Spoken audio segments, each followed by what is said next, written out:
Selamat datang Bapak Ibu semua. Terima kasih atas waktu yang sudah diluangkan untuk bisa menghadiri diseminasi pada hari ini. Marilah kita bersama-sama ya belajar dan berkolaborasi demi kemajuan SD di sekolah kita masing-masing.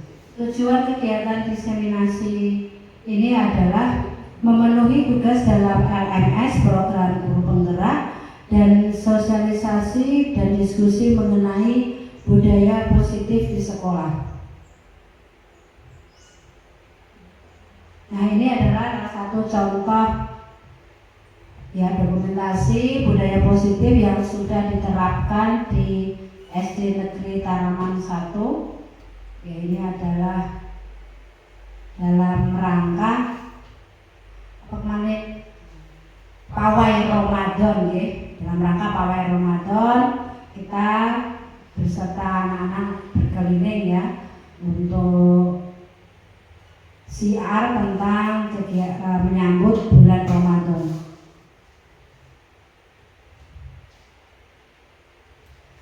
Nah, apa yang maksud dengan budaya positif? Nah, budaya positif adalah kebiasaan.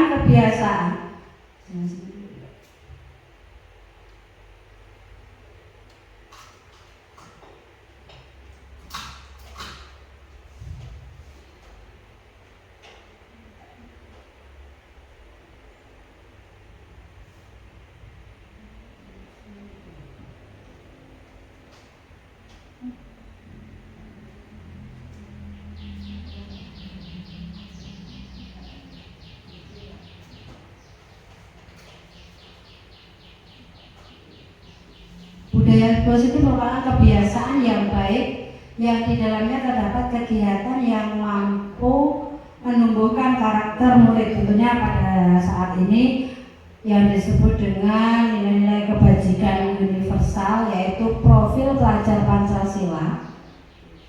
Yang pertama, beriman bertakwa kepada Tuhan Yang Maha Esa dan berakhlak mulia, berkebinekaan global, bergotong royong, kreatif, bernalar kritis, dan mandiri.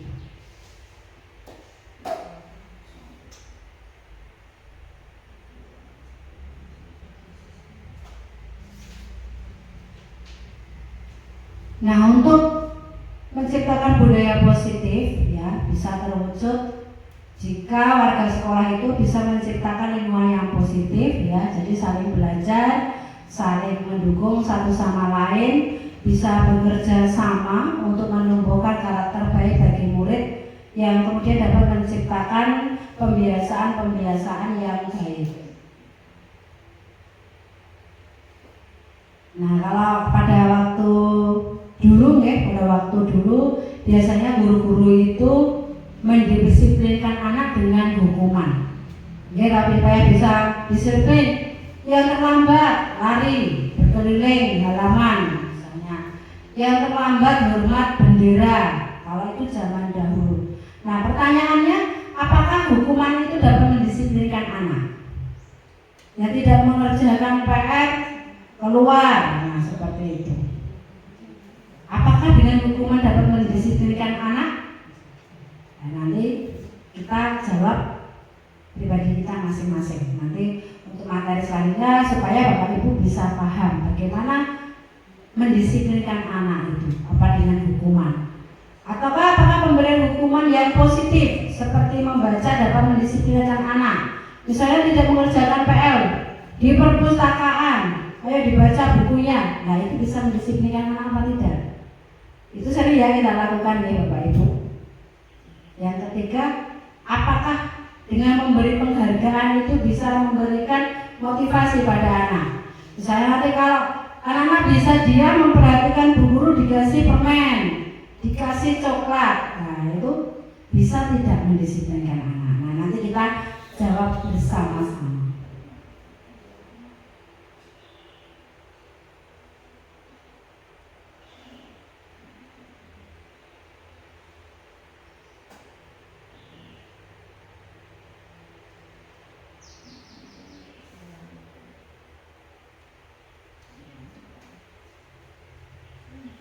Nah, bagaimanakah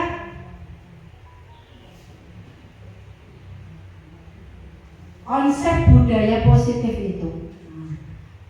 Adanya perubahan paradigma belajar, adanya disiplin positif, motivasi perilaku manusia. Nanti ada beberapa motivasi. Ya, motivasi itu berasal dari dalam diri individu atau berasal dari luar individu. Ada kebutuhan dasar manusia. Manusia itu ada 5 kebutuhan dasar. Nanti apa saja sih kebutuhan dasar manusia itu nanti kita pelajari di selanjutnya. Posisi kontrol. Nah, ada 5 posisi kontrol nanti yang akan kita pelajari bersama-sama di diseminasi ini. Ada juga keyakinan kelas ya. Kalau dulu ada peraturan, tata tertib. Kalau sekarang namanya keyakinan kelas. Bagaimana, apa perbedaannya peraturan dengan keyakinan kelas, nanti kita pelajari. Ada juga segitiga restitusi. Kalau dulu kan menghukum anak, nah sekarang itu menggunakan segitiga restitusi.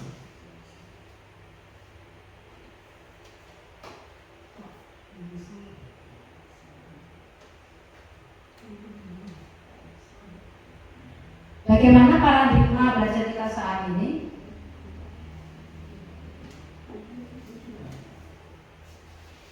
Nah, filosofi pendidikan Ki Hajar Dewantara itu menuntun peserta didik menemukan potensi diri. Jadi tugas kita sebagai guru itu menuntun anak supaya dia tahu potensinya itu apa sih.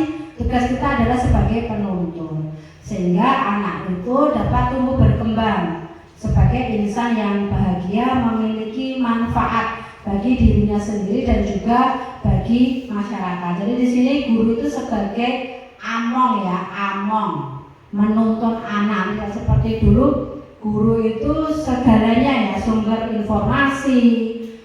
Pokoknya guru itu serba hebat. Kalau tidak manut ya dikasih hukuman. Nah, sebenarnya memaksakan kehendak kepada murid, kamu harus bisa matematika, kamu harus bisa IPA. Tapi sekarang tidak, itu semuanya tidak sesuai dengan filosofi Ki Hajar Dewantara. Nah, dalam filosofi Ki Hajar Dewantara menyebutkan bahwa kita itu sebagai pendidik itu ibarat petani atau pekebun. Jadi petani itu jika menanam jagung akan tumbuh jagung. Tidak mungkin menanam jagung akan tumbuh padi. Itu juga ketika menanam padi pasti akan tumbuh padi. Tidak mungkin padi tumbuh menjadi jagung. Nah, tugas kita sebagai petani apa? Ini kita itu ibaratnya petani, merawat tumbuhan itu tadi, tumbuhan jagung atau padi, memberikan pengairan yang baik, memberi pupuk ya, terus mencabuti rumputnya, disemprot ya, seperti petani-petani pada umumnya supaya hasilnya itu bisa baik ya. Jadi tidak bisa petani itu, kita sebagai pendidik ibarat petani tidak bisa memaksakan anak untuk menjadi yang kita mau.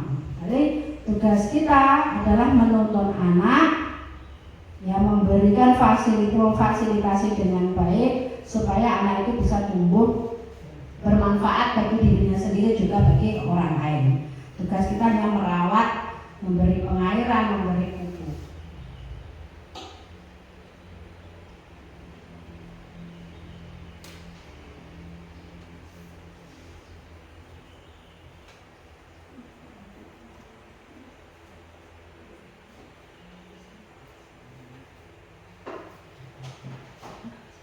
Nah, kalau dulu ada konsep tabula rasa ya Bapak Ibu, anak ibaratnya sehelai kertas putih ya.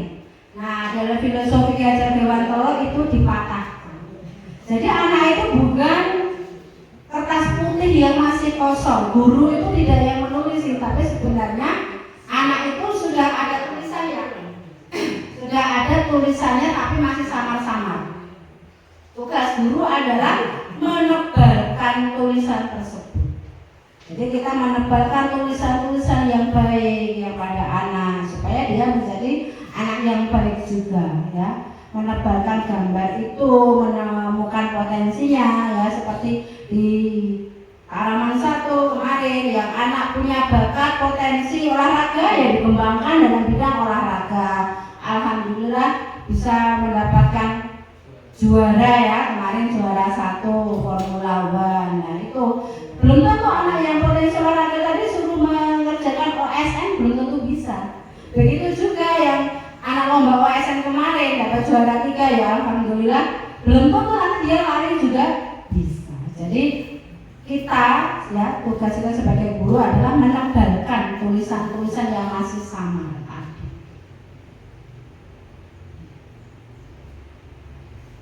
Nah, persoalan persepsi apa yang berubah pada paradigma belajar yang pertama tadi ya, pembelajaran berpusat pada anak. Kalau dulu kan berpusat pada guru, guru menerangkan, lirik-lirik, anak menggarap. Orang ono bocah kan sinau dhewe, anak langsung disuruh mengerjakan kan? Berpusat pada siswa. Jadi siswa merdeka belajar. Misalnya materi tentang membuat iklan. Misalnya anak yang punya potensi menggambar, silakan dipersilakan membuatkan iklan dengan gambar. Saya tidak bisa menggambar, Bu, saya bisanya nge-vlog. Silakan membuat iklan dengan vlog di video atau main TikTok, boleh. Anak yang pintar puisi silakan membuat iklan dengan cara membuat puisi. Karena setiap anak bakatnya berbeda-beda. Kalau anak yang pemalu suruh berbicara di depan membuat vlog belum tentu bisa, ya silakan menggambar saja, memberi tulisan. Anak yang pintar menggambar belum bisa, tidak pintar, kurang bisa menguraikan kata-kata, silakan dikembangkan untuk diarahkan apa untuk menggambar gitu ya.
Pertanyaannya, kepala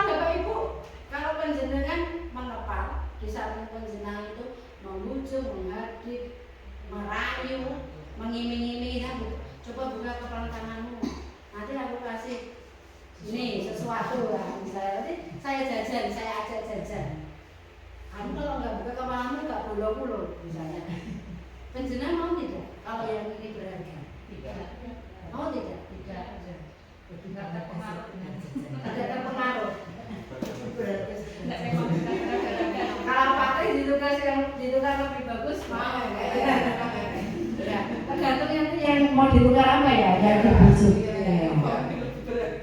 Lebih berharga lagi ya mau ya di kepala apa, yang ditawarkan apa, kan gitu kan? Nanti ditimbang untuk dia gitu ya. Nah ini, iya, gitu. Jadi apakah Bapak Ibu, nah, Toke mau membuka kepala tangan? Ada yang mau, ada yang tidak ya? Ada yang mau, ada tidak. Nah sekarang yang menentukan mau tidak membuka kepala tangan ini siapa? Kita sendiri. Kita sendiri. Yuk kan suka-suka ya mau dibuka atau tidak? Kan tergantung kita ya. Nah tergantung kita sendiri. Nah itu namanya teori kontrol, yang bisa mengontrol motivasi itu sendiri kan kita. Nah makanya kalau motivasi dari dalam diri sendiri itu lebih kuat apa tidak? Lebih kuat. Karena itu dari dalam, karena ini lebih berharga kok, tak simpan. Ada yang ya tergantung nanti tawaranmu apa, itu kan tergantung kita kan ya. Kalau motivasi intrinsik itu lebih kuat. Nah itu tadi. Kalau motivasi ekstrinsik tadi ada hukuman, ada reward, hadiah. Itu motivasinya berasal dari luar apa dari dalam? Dari luar, dari orang lain. Nah ketika reward itu tidak diberi, masih termotivasi tidak? Sudah tidak, belum tentu ya. Jangannya jangka pendek, bisa masih nanti mau melakukan, misalnya anak-anak nanti mengerjakan dengan sungguh-sungguh ya dikasih permen. Tapi ketika permennya tidak ada, apa ada jaminan anak-anak akan mengerjakan dengan sungguh-sungguh? Belum tentu, karena itu motivasinya dari luar, motivasi eksternal. Itu tadi ya. Jadi teori kontrol ya, kita sebagai guru nanti kita akan mempelajari 5 posisi kontrol guru. Nah, yang bisa mengontrol kita mau tidak itu kan diri kita sendiri. Nah, bagaimana kita menumbuhkan motivasi itu supaya anak termotivasi dari dalam? Nah, itu nanti kita akan mempelajari tentang teori kontrol, 5 posisi kontrol. Nah, guru mengontrol murid itu sebenarnya hanya ilusi. Guru kan, kamu harus begini, kamu harus diam, kamu harus mengerjakan. Sebenarnya kan hanya ilusi. Guru itu tidak bisa. Tapi coba kalau gurunya sudah tidak ada, pergi ke kantor misalnya, wah, jadi reok. Kan kembali lagi, karena itu bukan dari dalam diri siswa sendiri. Jadi guru itu mengontrol murid itu merupakan ilusi. Itu tidak benar, hanya ilusi saja. Semua penguatan positif, efektif dan bermanfaat itu juga hanya ilusi tadi, memberikan reward ya, memberikan hadiah. Kalau memperhatikan kasih permen, kain coklat, itu belum bisa memberikan penguatan positif, itu hanya ilusi saja. Ilusi bahwa kritik dan membuat rasa bersalah itu menumbuhkan karakter, itu juga ilusi. Misalnya kalau anak membuat kesalahan, bapak ibu memarahi, kamu itu jadi anak kok malas, kamu itu membuat ibu guru malu. Anak kan hanya merasa bersalah, hanya akan merasa bersalah, dan itu belum bisa memberikan penguatan ya, memberi penguatan karakter. Nah, ilusi bahwa orang dewasa itu berhak memaksa. Jadi kalau kita memaksa anak-anak pada saat itu juga bisa. Tapi kalau tidak ada orang tuanya, tidak ada bapak ibu guru, apa bisa menjamin anak-anak juga berperilaku sama? Nah, ini tadi 5 posisi kontrol. Nah, coba ini teori miskonsepsi tentang makna kontrol itu sendiri. Nah, ini ya. Tadi ilusi guru mengontrol murid. Pada kenyataannya guru itu tidak bisa mengontrol murid, karena setiap anak itu punya hak untuk memilih, tidak bisa memaksakan kehendak ya. Itu tergantung muridnya, mereka punya hak sendiri-sendiri, punya keinginan sendiri. Jadi guru tidak punya kontrol penuh terhadap murid.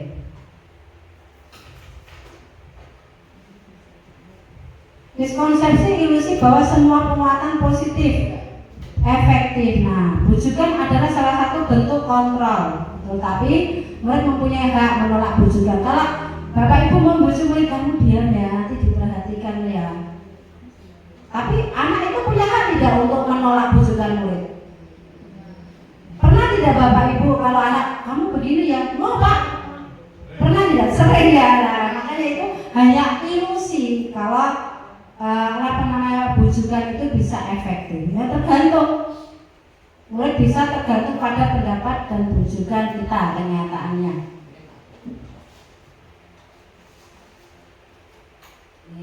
Ilusi tadi bahwa kritik membuat orang merasa bersalah. Kalau kita menyalahkan murid, ya kamu itu anak yang ramai, kamu itu anak yang bodoh, tidak mengerjakan, tidak pernah mengerjakan PR. Anak itu merasa menyadari kesalahannya apa merasa minder? Malah merasa minder deh bapak ibu. Jadi malah minder, tidak percaya diri ya, malah tidak menguatkan tapi malah melemahkan. Berarti terus murid akhirnya minder, tidak percaya pada diri sendiri. Aku ternyata anaknya bodoh jari bu guru kan. Aku ternyata anak yang malas jari bu guru kan. Dia akan merasa negatif, dia menjadi anak yang negatif. Dan akhirnya dia menjadi krisis identitas. Nah, miskonsepsi ilusi bahwa orang dewasa memiliki hak memaksa. Itu hanya ilusi. Kenyataannya orang dewasa tidak bisa yang mengontrol murid kita, tidak bisa. Perilaku memaksa itu tidak bertahan lama. Kalau kita, ayo mana diam, baris, memaksa, tapi akan tidak akan bertahan lama, sebentar ya beres, jajar. Tapi nanti kalau gurunya tidak memaksa anak lagi, anak akan kabur sendiri-sendiri ya. Nanti akan biar sendiri-sendiri, nggak ada gurunya. Nah itu tadi. Memaksa kehendak akan menyebabkan permusuhan. Kalau bapak ibu memarahi murid, memaksa murid, anak-anaknya itu murid-muridnya marah tidak sama bapak ibu guru? Ada yang memberontak ya, ada yang berontak, ada yang marah terhadap bapak ibu guru.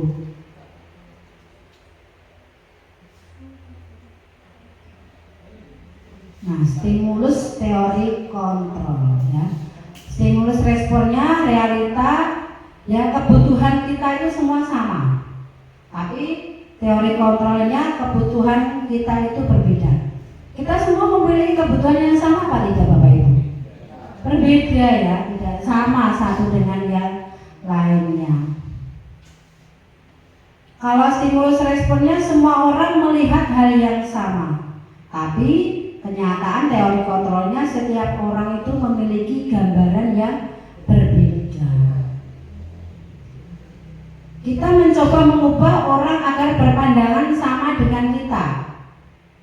Tapi teori kontrolnya kita berusaha memahami pandangan orang lain tentang dunia. Jadi kita tidak perlu mencoba mengubah orang lain harus sama dengan pandangan kita. Tapi kita coba berusaha mengubah, memahami pandangan orang. Oh ternyata si A itu pandangannya terhadap dunia ini seperti ini ya. Kita harus memahami, kita mencoba memahami. Jangan kita memaksa orang lain untuk mengerti kita, tapi coba kita memahami orang lain bagaimana beliaunya memandang dunia gitu. Orang lain bisa mengontrol saya, tapi hanya Anda yang bisa mengontrol diri sendiri. Yang bisa mengontrol kita kan hanya kita sendiri. Orang lain tidak bisa. Paksaan ada pada saat bujukan gagal. Kolaborasi dan konsensus menciptakan pilih-pilihan baru. Kalau kita kolaborasi dengan sesama guru, nanti akan menciptakan pilihan-pilihan baru.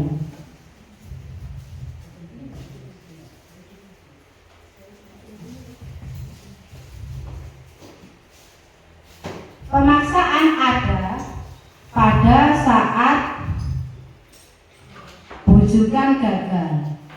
kolaborasi dan konsensus menciptakan pilihan-pilihan baru. Model berpikir menang, nah dari kontrolnya model berpikir menang.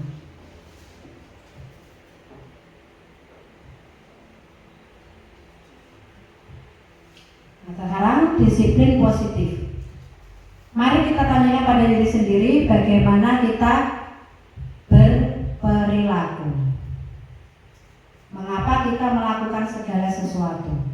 Apakah kita melakukan sesuatu itu karena adanya dorongan dari lingkungan atau ada dorongan dari orang lain? Terkadang kita itu melakukan sesuatu karena menghindari rasa sakit atau tidak nyaman. Terkadang kita juga melakukan sesuatu untuk mendapatkan apa yang kita mau. Melakukan sesuatu karena ada maunya, ada karena daripada dimarahin gurunya, daripada dimarahin kepala sekolahnya. Pernahkah Bapak Ibu melakukan sesuatu itu supaya mendapat senyuman atau pujian dari orang lain, supaya mendapatkan hadiah, atau bahkan melakukan sesuatu untuk mendapatkan uang? Lalu apalagi kira-kira motivasi seseorang untuk melakukan sesuatu?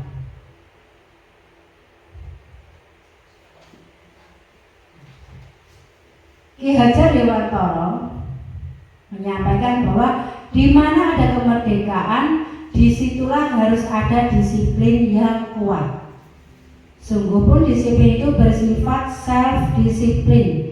Kita sendiri yang mewajibkan kita dengan sekeras-kerasnya, tetapi itu sama saja.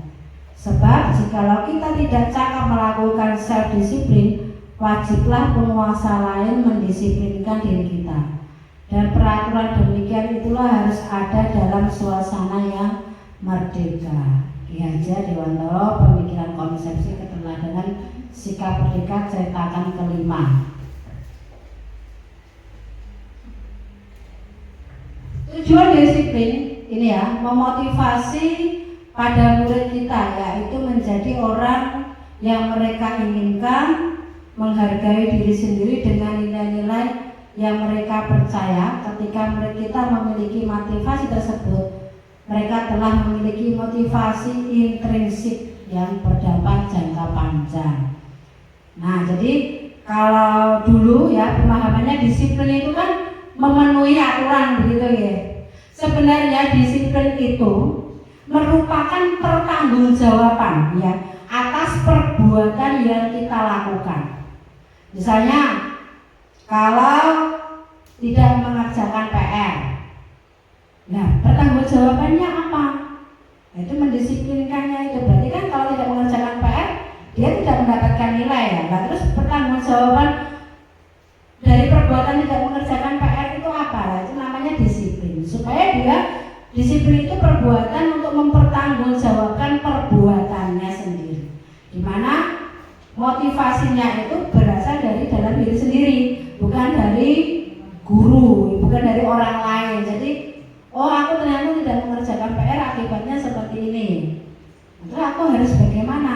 Nah, nanti ada sesi selanjutnya tentang materi itu. Tidak dengan penghukuman atau konsolasi, tapi dengan segitiga restitusi nanti ya. Habis ini. Nah, motivasi perilaku manusia tadi motivasi itu tadi ada intrinsik, dari dalam ada ekstrinsik. Nah, ini manusia itu memiliki motivasi kenapa dia melakukan suatu hal.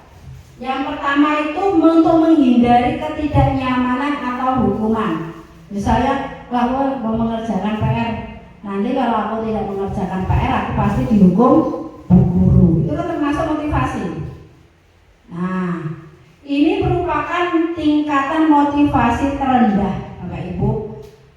Biasanya untuk menghindari hukuman atau ketidaknyamanan itu, nanti kalau aku tidak melakukan itu, nanti aku diapakan ya? Nanti aku pasti dihukum bu guru, pasti dihukum pak guru. Nah, jadi dia itu melakukan itu karena takut dihukum.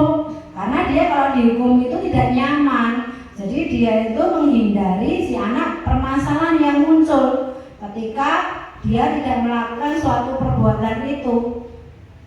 Nah, menghindari biasanya untuk menghindari hukuman karena bapak ibu gurunya itu sering melakukan hukuman fisik. Bisa tadi, yo push up, yo lari, yo kamu berdiri di depan kelas kakinya satu diangkat. Nah, ini yang menghindari itu. Atau juga nanti akibatnya hukuman psikologis dengan dipermalukan. Dipandang, ayo anak ini maju, kamu tidak mengerjakan PR, kamu itu anak yang malas. Nah, itu dapat hukumnya secara psikologis. Dia akan merasa rendah diri, dia merasa anak yang dia tidak bisa apa-apa, dia tidak merasa, itu dia akan menjatuhkan harga dirinya itu tadi. Nah, ini termasuk motivasi bersifat eksternal karena supaya tidak dihukum tadi, dihukum Pak 2 atau buku.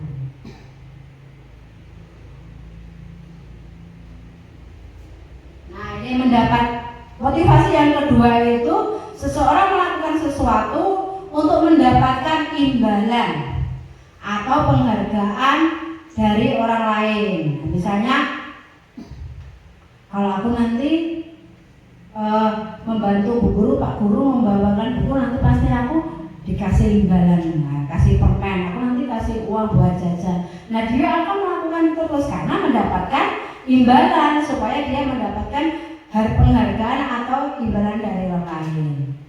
Jadi supaya imbalan itu juga tidak melulu dalam bentuk barang ya, bisa nanti mendapat pujian. Misalnya kalau membantu Bu Guru nanti membawakan bukunya, kalau aku rajin mengerjakan PR, nanti pasti dikasih pujian Bu Guru, tapi saya sergap, anak yang pintar, anak yang rajin. Jadi itu motivasinya itu untuk mendapatkan imbalan atau penghargaan.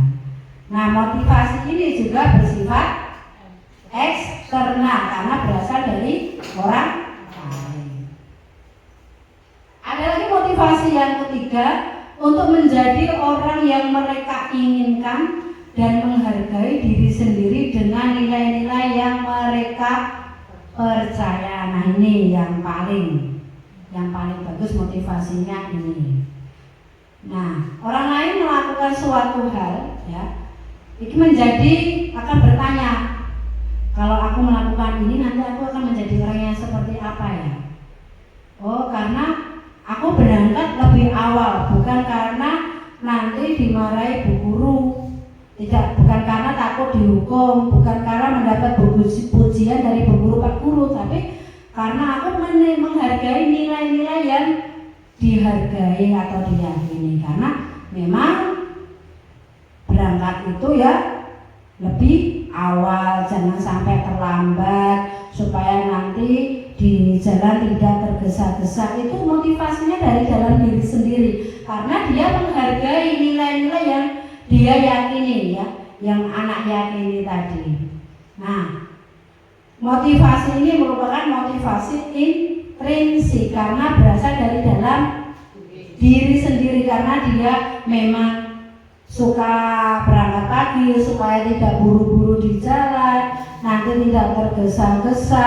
Nah, itu dia menghargai dan meyakini nilai-nilai yang sudah diyakini tadi, yang sudah dipercaya tadi. Nah, itu termasuk motivasi intrinsik. Nah, sekarang ini yang sering kita lakukan di Bapak Ibu, hukuman. Nah, ini masih banyak berlaku di sekolah-sekolah.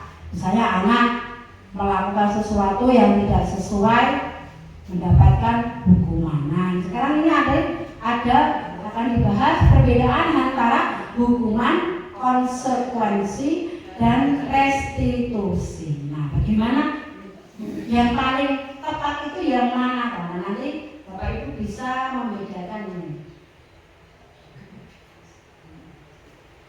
Nah, hukuman itu perbedaannya, kalau hukuman itu tiba-tiba ya, tidak terencana. Misalnya anak guru itu terlambat, kamu terlambat, ayo membersihkan halaman, ayo mencabuti rumput, itu refleks ya, langsung, spontan, iya, itu hukuman. Padahal anak tidak tahu, loh, kok terlambat, kok suruh mencabuti rumput ya gini, kok suruh ngosek WC, misalnya suruh lari mengelilingi halaman. Anak-anak tidak tahu lah, aku kok disuruh begitu dengan alasan apa? Padahal kan terlambat. Apa hubungannya kok suruh membersihkan kamar mandi? Kan tidak ada hubungannya Bapak Ibu. Kok terlambat kok suruh mencabuti rumput? Nah, hukuman itu terjadi dengan tiba-tiba. Dan hukuman itu bersifat satu arah. Yang menentukan hanya guru. Ayo kamu membersihkan halaman, ayo kamu mencabuti rumput. Yang menentukan itu hanya guru, satu arah saja. Nah, dan itu tanpa ada suatu tadi kesepakatan sebelumnya. Kalau terlambat nanti apa yang dilakukan, konsekuensinya belum ada. Kalau hukuman itu spontan dan bersifat satu arah, yang memberikan itu guru. Nah, hukuman itu bisa berupa fisik ya, tadi disuruh lari, mencabuti rumput, membersihkan kamar mandi, bisa dengan psikis. Lewat pembicaraan kadang kan kalau kita memarahi anak itu kan tanpa merasa kan sebenarnya mereka psikisnya kan ya terkena ya, menyakiti hati perasaan anak-anak, tapi terkadang kita kan tidak berpikir sampai seperti itu. Dan hukuman ini akan bisa mengontrol murid tapi dalam waktu yang sangat singkat.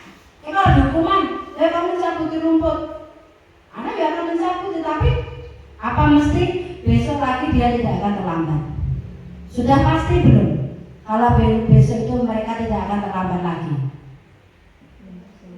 Belum tentu kan? Ya belum tentu kalau dia tidak akan mengulangi lagi, karena hukuman itu tadi sepihak yang berasal dari guru saja. Guru anaknya tidak tahu aku kok terlambat, padahal dia terlambat itu mungkin di rumah ternyata orang tuanya sakit. Ya banyak itu ya film-film yang bermotivasi itu ternyata orang tuanya sakit, dia harus mengasuh anak adik-adiknya, tapi guru tidak mau tahu, pokoknya telat ya dihukum tanpa mau tahu alasan dari siswa tersebut.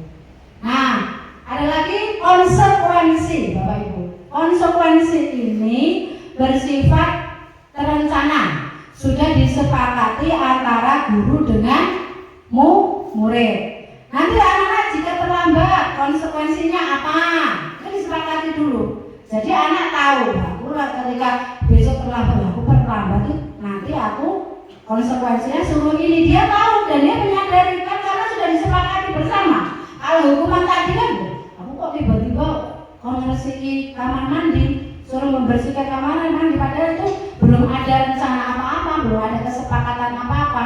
Nah, kalau konsekuensi itu sudah disepakati bersama-sama. Nanti siswa yang terlambat, maka akan apa lagi disepakati. Jika tidak mengerjakan PR, misalnya mengerjakan PR di perpustakaan, itu salah satu nanti silakan konsekuensinya itu nanti sudah disepakati antara guru dengan murid, itu bersifat dua arah. Tapi ini menimbulkan ketidaknyamanan juga untuk jangka pendeknya. Konsekuensi biasanya diberikan berdasarkan suatu data ya. Misalnya tadi sudah tidak mengerjakan tugas 3 kali, nanti murid melakukan kegiatan di luar kegiatan pembelajaran, misalnya mengobrol, murid akan kehilangan waktu bermain dan harus menyelesaikan tugas karena ketertinggalannya. Peraturan dan konsekuensi yang mengikuti ini sudah diketahui sebelumnya oleh murid. Di sini guru hanya memonitor, gitu ya. Jadi konsekuensi itu sudah ada perencanaan, kesepakatan antara guru dengan murid. Selanjutnya adalah restitusi. Nah ini restitusi ini ya, menciptakan kondisi bagi murid untuk memperbaiki kesalahan mereka sehingga mereka bisa kembali pada kelompok mereka. Nah, restitusi ini merupakan kolaboratif mengajarkan murid untuk mencari solusi. Jadi begini Bapak Ibu, jika anak melakukan suatu kesalahan, ini yang terbaik melakukan restitusi. Jadi Anak ditanya kesalahan yang dilakukan apa, lalu anak diminta mencari solusi atas kesalahan yang dilakukan ini. Terus kamu bagaimana untuk memperbaiki kesalahanmu? Bagaimana supaya kamu tidak melakukan kesalahan yang sama? Ini menggunakan restitusi. Nanti ada langkah-langkah segitiga restitusi. Nah, nanti ada praktek segitiga restitusi yang nanti akan saya tanyakan. Nah, ini ada kasus, kan, satu kasus. Ibu Anas guru kelas 2 mendapat masalah. Murid-muridnya tidak bisa tertib berdiri di depan pintu kelas. Selalu berebutan dalam kelas setelah jam istirahat usai. Ini tentunya sangat mengganggu proses pembelajaran di mana kelas tidak dapat mulai tepat waktu karena Ibu Anas sibuk menenangkan murid-muridnya untuk waktu yang lama. Akhirnya Bu Anas berpikir cepat dan mengandalkan stiker bintang.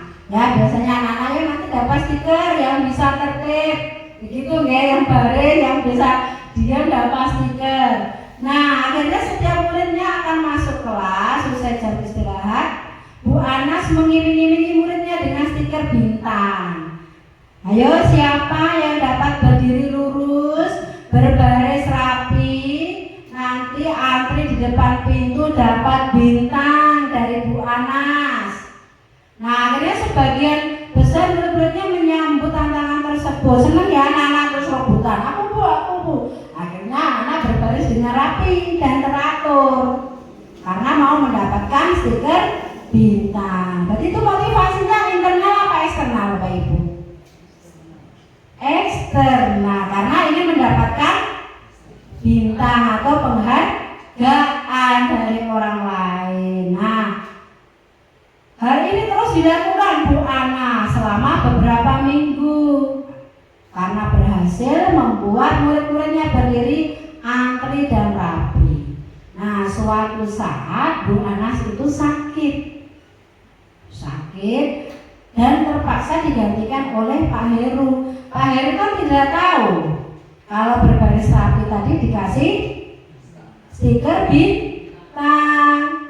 Akhirnya pada saat mau kelas usai jam istirahat, karena tidak dikasih stiker bintang, tadi bu gurunya sakit, akhirnya anak-anak kembali berebutan lagi apa masih rapi? Berjajarnya masuk di kelasnya itu masih rapi apa sudah berebutan kembali itu? Kalau tidak dikasih bintang, berebutan lagi karena tidak ada penghargaan tadi, tidak dapat stiker tadi. Nah, makanya penghargaan itu tidak lama ya, tidak relatif lama karena singkat. Nah, penghargaan tidak efektif dalam waktu jangka pendek saja karena mereka melakukan itu untuk mendapatkan sesuatu yang diinginkan tadi, hadiah reward tadi. Jika kita menggunakan penghargaan lagi dan lagi, maka orang akan bergantung ya mendapatkan penghargaan tersebut karena aku nanti kalau melakukan ini nanti mendapatkan ini. Aku melakukan ini mau pengen hadiah ini. Misalnya kalau Bapak Ibu ke anak-anak, nanti yang ranking 1 dapat buku, ranking 1 dapat sepeda dari Bapak Ibu. Nah, dia akan termotivasi. Ketika suatu saat hadiah itu tidak diberikan, anak akan nagih, bintang. Nah, kemarin katanya nanti aku dapat ranking 1 dapat hadiah, lo kok enggak? Ketika hadiahnya tidak diberikan, ya motivasinya juga akan hilang karena motivasinya tadi dapat hadiah. Jadi itu hanya bersifat sementara.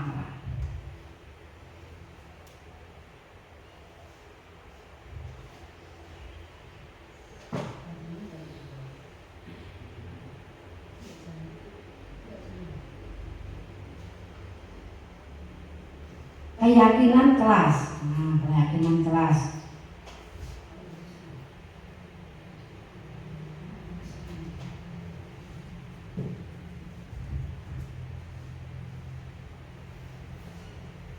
Ketika kita disuruh menggunakan helm, Bapak Ibu, ketika mengendarai motor, bagaimanakah sikap kita? Apakah kita akan melakukannya?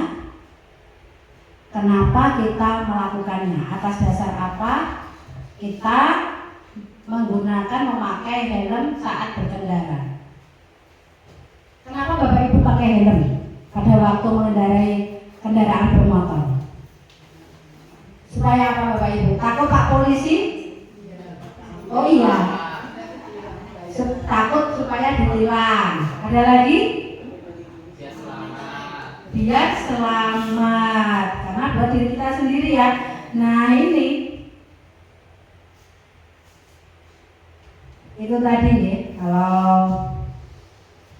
kita motivasinya intrinsik dari dalam diri sendiri, bukan karena hukuman, bukan karena pujian, hadiah, tapi kita menggunakan helm untuk keselamatan kita. Ya, ada nilai-nilai keselamatan atau kesehatan yang kita yakini. Aku kalau pakai helm ini, insya Allah sudah melindungi kepala supaya selamat. Terus kacanya ditutup supaya sehat, matanya tidak kena debu atau hewan-hewan yang lain. Nah itu karena kita sudah meyakini nilai-nilai keselamatan dan kesehatan itu tadi, bukan karena nanti kalau ketemu Pak Polisi ditilang aku nanti kehilangan uang segini, bukan karena itu ya, itu karena motivasi dalam diri kita sendiri. Nah nilai-nilai itu tadi disebut dengan nilai-nilai kebajikan universal, yang dimana nilai-nilai tersebut itu secara tersirat sudah disepakati ya, sudah diyakini bersama, terlepas itu berasal dari suku atau bangsa atau ras apapun. Namanya keselamatan itu pakai helm, itu nilai keselamatan. Buat di Jawa, neng Papua, neng Batak sama tidak sebenarnya? Sama, karena itu sudah diyakini pakai helm biar selamat, biar sehat. Suku apapun itu sudah meyakini. Nah itu namanya suatu keyakinan, mengandung nilai-nilai kebajikan universal tanpa memandang suku ataupun ras, bahasa dan sebagainya. Nah seseorang akan lebih tergerak bersemangat itu menjalankan keyakinan daripada mengikuti peraturan. Kalau kita meyakini itu selamat, itu motivasinya lebih kuat apa tidak daripada ada peraturan. Aku kan ngakui peraturan nganggo helm mengikuti, tapi kalau itu sudah diyakini suatu keselamatan buat kita, itu pilih penjenengan lebih termotivasi itu karena keselamatan apa karena peraturan yang dibuat polisi? Iya, karena keselamatan. Aku yang penting kalau udah meyakini keselamatan ya buat polisi sak mobil sak truk yo nggak takut ya, karena sudah yakin itu keselamatan. Tapi kalau itu karena takut sama polisi gundada balik meleng malah selamat gak situ keselamatan tadi. Nah itu tadi ya. Jadi kita itu seseorang itu biasanya lebih tergerak, lebih semangat itu karena ada nilai-nilai yang sudah diyakini tadi, nilai-nilai kebajikan universal tadi. Misalnya ikut grup penggerak karena meyakini mau mengupgrade kemampuan. Nanti saya mau bisa berkontribusi terhadap sekolah, terhadap masyarakat dengan pelajaran-pelajaran yang sudah saya yakini saya bisa bawa ke lingkungan sekolahan misalnya, yaitu diyakini nilai-nilai apa ya, nilai-nilai kebajikan universal tadi, bukan karena motivasi yang lain. Nah, menurutku demikian. Ketika perlu mendengarkan atau memahami arti sesungguhnya tentang peraturan, apa nilai kebajikan di dalam peraturan tersebut? Apa tujuan utamanya? Kenapa anak itu tidak tertarik terhadap peraturan? Atau hanya takut sehingga hanya sekedar mengikuti peraturan tadi? Bukan merupakan nilai keyakinan tadi ya, kebajikan universal, tapi karena bisa takut, hanya mengikuti saja karena aturan seperti itu. Makanya kita nanti bisa membuat keyakinan kelas di kelasnya masing-masing. Nah, kenapa kok membuat keyakinan kelas? Kalau dulu kan peraturan tidak boleh, biasanya pakai kalimat negatif ya, tidak boleh terlambat. Biasanya pokoknya nanti tidak boleh tidak mengerjakan PR, tidak kalimat negatif. Nah itu peraturan Misalnya lagi datang dan pulang tepat waktu. Setiap anak harus piket, kan peraturan itu belum tentu disepakati bersama. Yang membuat peraturan itu hanya sekolah guru. Biasanya peraturan itu yang membuat pihak sekolah lagi. Kalau yang dipajang itu, anak masuk sebelum jam 7 misalnya, anak memakai seragam sekolah, itu yang menentukan antara guru dengan murid atau sekolah saja. Kalau peraturan sekolah ya biasanya sudah jadi bertahun-tahun turun-temurun dan dipakai. Nah, kenapa kok membuat keyakinan bukan peraturan? Nah, tadi seperti yang sudah disampaikan, nilai-nilai kebajikan tadi, kalau seseorang sudah memiliki nilai-nilai kebajikan yang sudah diyakini, gitu ya, maka seseorang itu akan tergerak dan bersemangat untuk melakukan suatu rangkaian, ya, suatu perbuatan tanpa daripada hanya mengikuti tulisan-tulisan saja. Kalau di tulisan saja yang membuat sekolah, yang membuat guru, kadang kan anak nggak begitu peduli, ya, karena itu yang membuat kan satu arah saja dari pihak sekolah guru. Tapi kalau keyakinan kelas nanti dibuat bersama-sama dengan murid. Nah, ada beberapa langkah membuat keyakinan kelas. Nah, kemarin sudah saya praktekkan di kelas 3, ya, kemarin juga pas praktek pembelajaran pada PNM, ya, nanti ada beberapa guru yang sudah membuat keyakinan kelas karena mengambil disiplin positif. Yang pertama, ya, keyakinan kelas itu bersifat abstrak, ya, bersifat abstrak daripada peraturan yang lebih rinci dan konkret. Keyakinan kelas itu berupa pernyataan yang universal. Pernyataan keyakinan kelas dibuat dalam bentuk positif tadi, ya, menggunakan kalimat-kalimat yang positif, tidak kalimat negatif. Nanti pada waktu membuat keyakinan kelas ada kalimat negatifnya. Kalimat negatif itu diganti menjadi kalimat positif. Misalnya, anak tidak boleh terlambat. Tidak itu kalimat negatif, Bang, ya. Diganti, anak-anak datang tepat waktu. Tidak menggunakan kalimat negatif. Tidak boleh ramai pada waktu pembelajaran. Itu kan negatif lagi. Nah, dirubah menjadi kalimat positif. Jadi keyakinan kelas tadi diganti apa, Bapak Ibu? Iya, memperhatikan guru saat pembelajaran. Jadi tidak boleh ramai di kelas. Jadi dirubah menjadi positif. Intinya kan sama, kalimatnya dirubah. Tidaknya dihilangi menjadi memperhatikan guru pada waktu pembelajaran. Ini salah satu contohnya. Keyakinan kelas hendaknya tidak terlalu banyak sehingga mudah dipahami. Bahwa keyakinan kelas satu bar penuh, lah bingung ini masih diyakini apa, malah anak malah lupa yang diyakini apa. Tidak perlu banyak-banyak, tetapi bisa diterapkan. Jadi kan tadi kan mengandung nilai-nilai universal secara umum saja.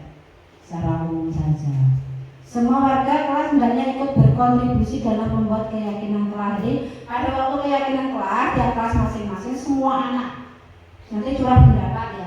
Semua anak bisa berpendapat tentang keyakinan kelas yang mau mereka buat. Jadi bisa saja setiap kelas itu keyakinan kelasnya berbeda. Kalau bersedia meninjau kembali keyakinan kelas, dirasa keyakinan kelas ini mau ditinjau lagi, mau dirubah, juga bisa. Nah, ini ya prosedur membentuk keyakinan kelas. Nah, nanti mempersilakan warga sekolah atau murid di kelas untuk curah pendapat. Jadi nanti seperti yang sudah saya terapkan, anak dikasih kertas post-it, ya, kertas post-it. Nanti silakan anak-anak itu menginginkan kelas yang seperti apa. Misalnya kelas yang tidak membuli temannya, Bu, kemarin. Kelas yang tidak bertengkar dengan temannya, kelas yang nyaman, Bu. Kelas yang teratur, kelas yang bersih. Kemarin silakan anak bisa ditulis di kertas post-it, ditempel di papan tulis. Nah itu kan ada kalimat anak-anak tadi kan ada yang kalimat negatif. Nah yang negatif tadi dirubah menjadi kalimat positif, dikelompokkan. Kan nanti sama misalnya 13 anak, kemarin 17 anak, itu kan ada yang hampir sama. Saya ingin kelas yang rapi, membuat kelas yang rapi, membuat kelas yang bersih, kan hampir sama, nanti dikelompokkan masing-masing. Nah setiap kelompok-kelompok tersebut tadi kalimat negatif tadi dirubah menjadi kalimat positif, kemudian tinjau kembali, tadi sudah dikelompokkan ya, ditinjau kembali, ditulis kembali kesepakatannya apa berdasar pengelompokan itu. Setelah ditinjau kembali keyakinan kelas secara bersama-sama, dibacakan. Nanti anak-anak setuju apa tidak, seperti ini ya keyakinan kelasnya. Kalau mereka sudah setuju, nanti keyakinan kelasnya ditandatangani di bawah. Tadi ada contohnya tapi di HP, di kelas ada. Nanti keyakinan kelasnya ditandatangani di bawah, bagian bawah ditandatangani anak-anak. Jadi mereka sudah meyakini, sudah sepakat tentang keyakinan kelas yang dibuat. Nah ini salah satu contohnya.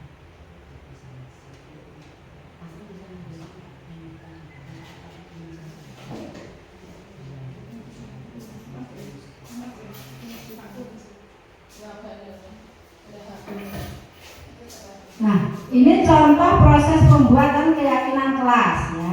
Mungkin ini tidak begitu terlihat ya. Menuliskan ini, anak-anak maju ya di depan tadi.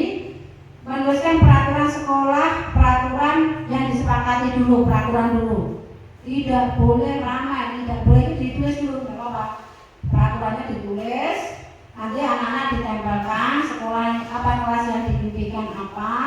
Lalu tadi kalimat negatif tadi dirubah menjadi kalimat positif, yang pakai kata tidak tadi dirubah menjadi kalimat positif. Nanti dikelompokkan. Lalu ini menemukan keyakinan nilai-nilai kebajikan, misalnya tidak boleh ramai saat pembelajaran, tidak boleh bertengkar. Nah, nanti dirangkai menjadi suatu keyakinan kelas ya, menjadi apa nanti? Menemukan keyakinan nilai, terus selanjutnya menyetujui keyakinan kelas. Nanti dibaca bersama-sama satu kelas, lalu nanti kalau sudah ditandatangani dulu baru dibaca. Ini ya contoh.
Kita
Kelas yang bersih.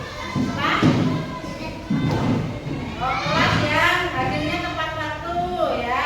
Sini ada kelas yang menjaga kebersihan ya, murid-muridnya. Ya, kelas yang murid-muridnya itu bisa menjaga kebersihan kelas. Ada lagi? Oh ya, bagus sekali anak-anak. Nah sekarang anak-anak,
lakukan di kelas 3. Kami bersaudara. Seperti ini. Yang pertama, kami menjaga kebersihan dan tertutupan kelas setiap saat. Dari kesepakatan yang nanti dijaga bersama-sama, ya disepakati. Jadi kan ada berarti anak yang menginginkan kelas yang bersih, ya dan yang rapi.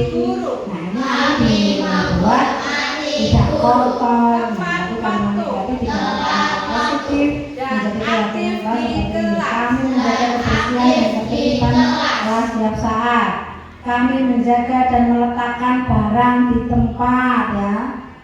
Kami belajar dengan antusias dan penuh percaya diri. Tadi ada anak yang ingin kelas yang menyenangkan. Kami bersaudara, saling membantu. Jika ada teman yang memerlukan bantuan, tadi kan tidak ada bully, tadi tidak ada pertengkaran. Nah ini kami menghormati guru, tepat waktu dan aktif di kelas. Nanti Bapak Ibu ini ditandatangani, di bawah ini ditandatangani anak-anak. Ya, di bawah ini kalau sudah disepakati ditandatangani lalu ditempel di dinding kelas. Ini yang sudah dipraktekkan. Dengan adanya keyakinan kelas, saya senang untuk belajar karena teman-teman saling mengerti. Setelah ada keyakinan kelas, saya merasa nyaman dan semangat untuk belajar. Nah, kebutuhan dasar manusia Bapak Ibu ada 5. Kebutuhan bertahan hidup, untuk kebutuhan untuk diterima, kebutuhan untuk penguasaan, kebutuhan kebebasan, dan kebutuhan kesenangan. Nah, ketika murid itu melakukan suatu perbuatan yang bertentangan dengan nilai-nilai kebajikan atau melanggar peraturan, itu karena mereka sebenarnya gagal untuk memenuhi kebutuhan tadi. Bisa semuanya, bisa salah satu tadi dari 5 kebutuhan dasar manusia tadi. Misalnya tadi kebutuhan ini ya, salah satu contohnya kebutuhan untuk diterima. Kan ada anak yang terkadang caper nih, cari perhatian di rumah, tidak diperhatikan orang tuanya, itu nanti melakukan apa di kelas itu, melanggar keyakinan kelas, melanggar konsekuensi supaya ditegur gurunya. Bisa jadi dia di rumah tidak ada yang memperhatikan, kurang memperhatikan, maka dia ingin memenuhi kebutuhannya, kebutuhan untuk tadi diterima, dikasih sayangi oleh gurunya, seperti itu. Ada juga kebutuhan kesenangan. Terkadang anak itu kan lempar-lemparan sepatu gitu ya, uncal-uncal, kadang kewan itu diuncali kodok-kodok kayak gitu ya, Bu aku diuncali kewan ini, Bu kodok itu. Kalau ditanya sebenarnya dia ingin memenuhi kebutuhan dari anak tersebut, yaitu kebutuhan kesenangan. Karena ada beberapa anak kan suka iseng, kalau temennya takut menjerit-jerit dia itu senang, dia mendapat kebahagiaan dari itu. Sebenarnya anak itu ingin memenuhi kebutuhan dasar tadi. Ada tadi yang ada anak-anak yang suka malak ya, malak temennya, jadi bos di kelasnya, jadi jagoan, karena dia ingin memenuhi kebutuhan untuk penguasaan. Dia ingin mempunyai power di kelas, penguasaan. Nah ini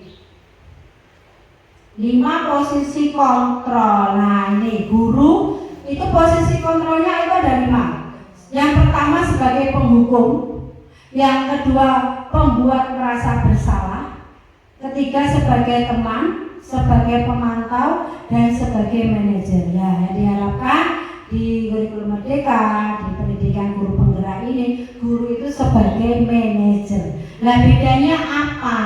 Sebagai penghukum, sebagai teman, sebagai pemantau, itu bedanya apa? Nah nanti bisa ditersani.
maupun secara fisik ya, dia akan sakit hati, dan ini berpengaruhnya hanya jangka pendek saja. Nah, ini perbedaannya ini beda semua videonya, perhatikan lagi.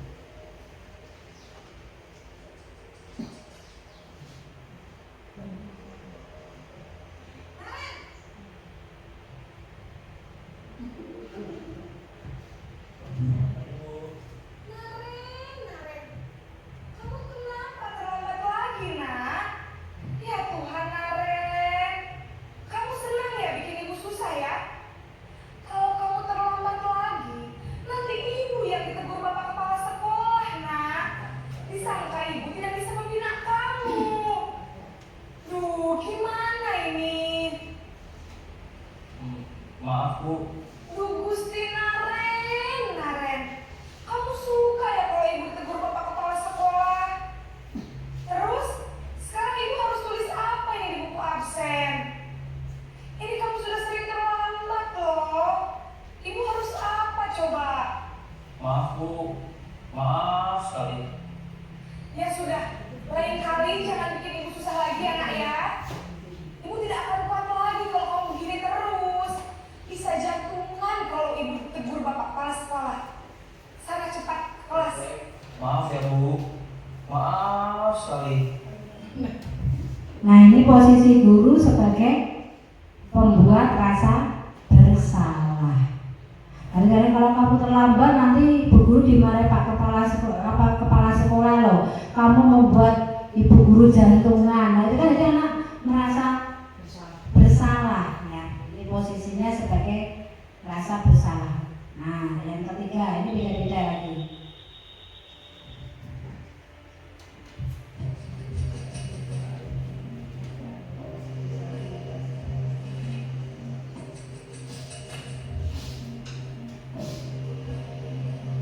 Naren!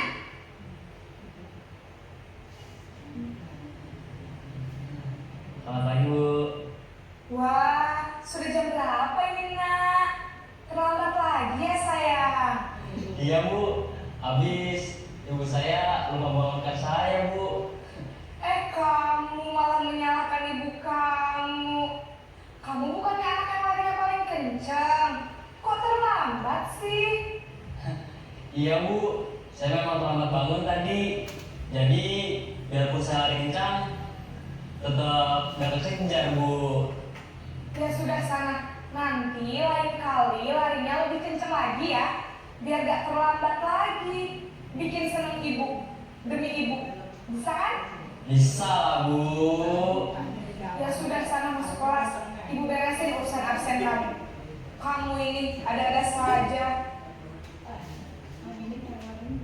Nah, ini posisi guru sebagai apa Bapak Ibu? Sebagai teman. Nah, bisinan sama gurunya. Nah, ini perbedaannya lagi ada 5 ya. Nah, ini.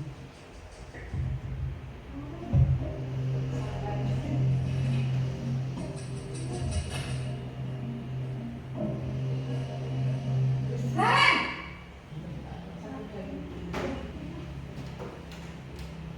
Selamat pagi Bu. Naren, apa peraturan sekolah kita tentang jam berapa kita harus masuk sekolah, nak? Kita harus di sekolah jam 7 Bu. Iya betul, sekarang sudah jam 7.20. Naren sudah tahu konsekuensinya jika terlambat hadir. Paham Bu, saya harus tinggal kelas pas jam istirahat selama 20 menit. Iya benar, konsekuensinya demikian. Jadi nanti jam 9.30 pas istirahat, kamu harus tinggal di kelas, kerjakan tugas tambahan untuk ketertinggalan kamu, ya? Baik Bu.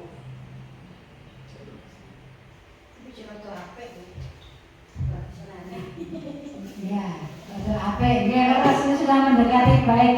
Ini posisi kontrol sebagai apa? Posisinya sebagai apa Bapak Ibu? Sebagai pemantau ya.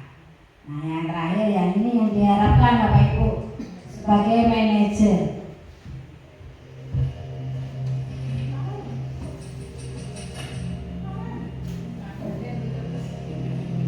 Naren!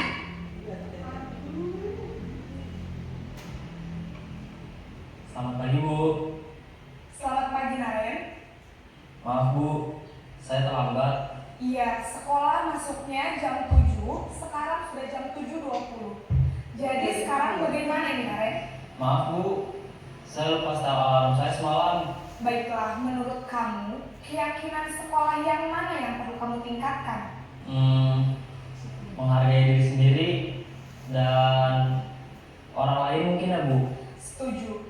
Jadi, apakah Naren meyakini prinsip saling menghormati tersebut? Iya Bu, saya meyakininya. Apakah Naren bersedia memperbaiki masalah keterlambatan ini? Bersedia Bu. Bagaimana kamu akan perbaiki masalah keterlambatan ini? Saya akan coba untuk tidak lupa menyetel alarm saya Bu. Baik, kalau Naren lupa menyetel alarm di rumah, ada orang yang kira-kira bisa bantu mengingatkan tidak? Ada Bu, kakak saya, Kak Emma. Ada lagi selain Kak Emma? Selain Kak Emma, ada ibu saya. Jadi yang mengingatkan Naren adalah Kak Emma dan ibu kamu ya? Kira-kira akan mulai start alarm kapan nih Naren? Setelah pulang sekolah, akan segera saya lakukan. Baik, jadi Naren akan setel alarm untuk bangun besok pagi dan akan diingatkan oleh kakak dan ibunda Naren ya? Ada lagi yang mungkin perlu dilakukan Naren? Agar tidak terlambat bangun lagi. Tidak ada Bu.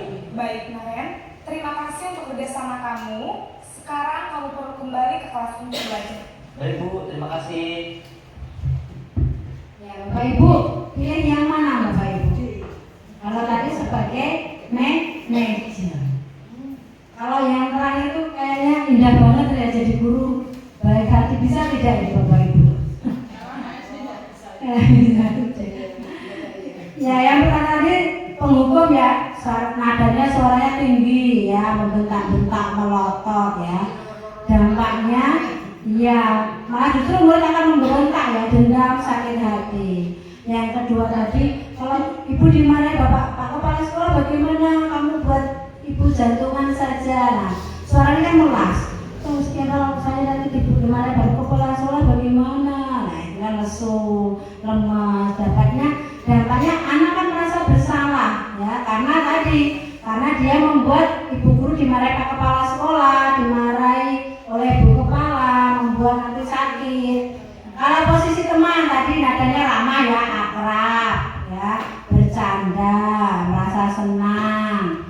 Tapi apa nanti anak bergantung pada guru karena sebagai teman. Ya nanti kalau gurunya ini, kalau gurunya ganti ya tadi bu guru itu baik kok orangnya, menganggap saya sebagai teman. Nah, nanti akan mengakibatkan ketergantungan. Terus tadi yang keempat, posisi pemantau, nadanya datar.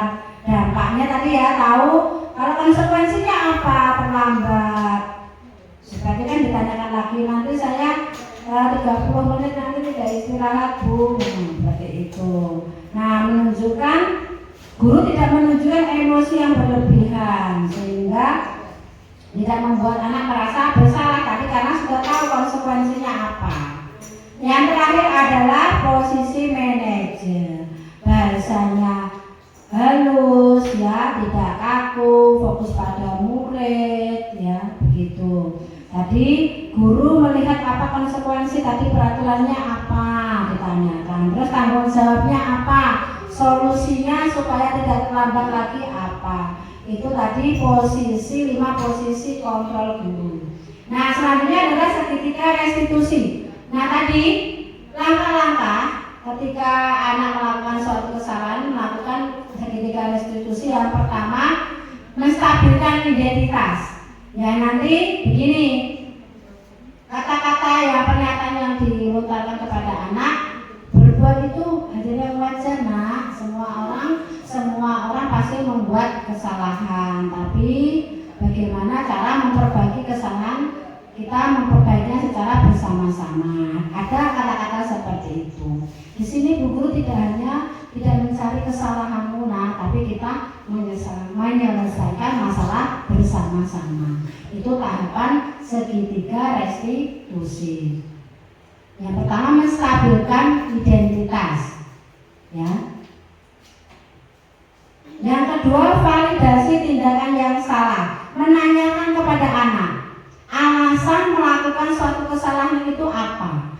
Kamu pasti tadi terlambat, ada alasannya.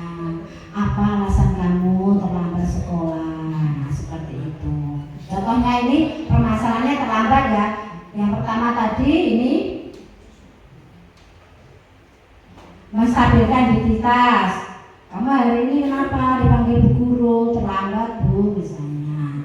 Terlambat itu perbuatan yang benar atau tidak? Tidak Bu misalnya. Oh Ibu di sini tidak mencari kesalahanmu nak, kita mencari solusinya bersama. Nah itu menstabilkan identitas. Yang kedua validasi tindakan yang salah tadi. Kamu melakukan sesuatu itu pasti ada alasannya. Yo alasanmu apa? Kenapa terlambat? Seperti itu nggih nanti Bapak Ibu kalau menghadapi anak yang melakukan kesalahan, jangan seperti tadi sebagai penghukum, membentak-bentak, menghardik anak, apalagi sambil menunjuk-nunjuk. Yang ketiga menanyakan keyakinan. Tadi Bu Guru tadi juga nilai-nilai apa yang kita sepakati. Tadi di keyakinan kelas nilai kedisiplinan Bu misalnya. Nah kalau sudah disepakati, kamu tadi sudah sesuai belum dengan keyakinan yang kita buat tadi? Nah anak akan menjawab misalnya belum Bu. Nah nanti kamu memperbaikinya dengan cara apa? Apa yang kamu lakukan? Solusinya bagaimana? Supaya kamu tidak terlambat. Nah ini adalah langkah-langkah segitiga restitusi. Ini sebenarnya ini ada YouTube punya saya, di sini saya selesai. Yang sudah saya lakukan segitiga restitusinya. Wifi ini dari kita nggak bisa nggak ini?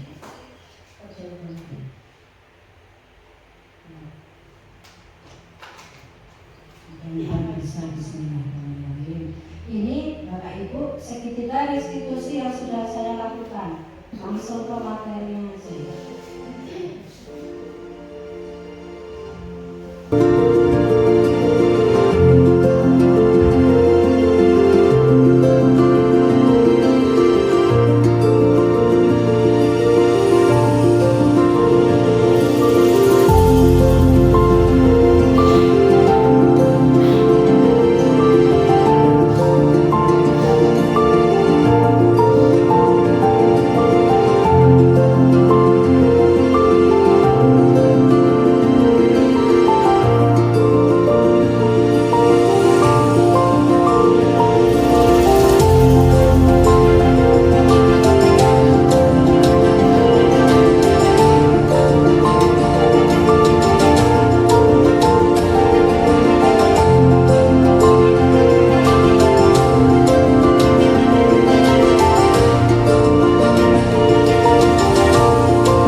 Aku yakin tidak ada manusia yang sempurna.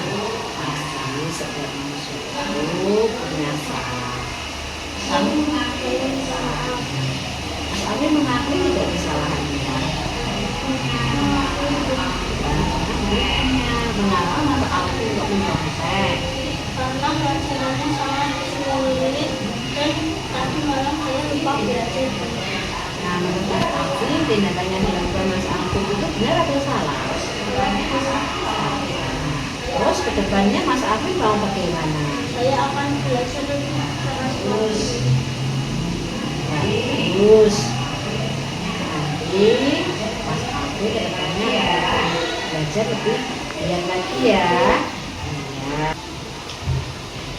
Assalamualaikum warahmatullahi wabarakatuh. Nama saya Alvin Toprak, tinggal dari kelas 5. Terima kasih Bu Guru.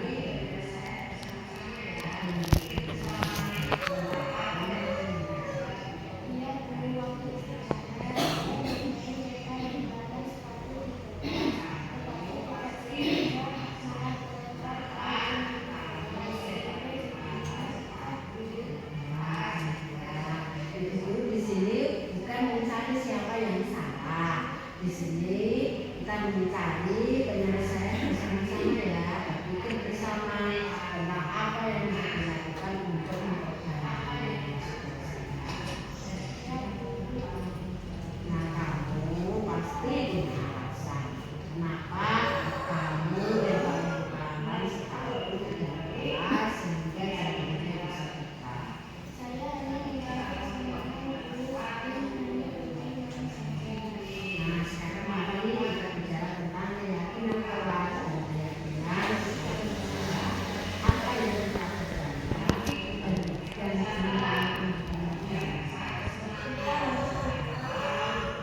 nah, kamu ingat betul dengan baik keyakinan kelas kita. Ketika kamu lempar-lemparan sepatu dan menjatuhkan diri, apakah menurut kamu itu sudah melakukan sikap yang baik? Menurut ibu, ada cara untuk mendapatkan rasa kesenangan tanpa merugikan keluarga.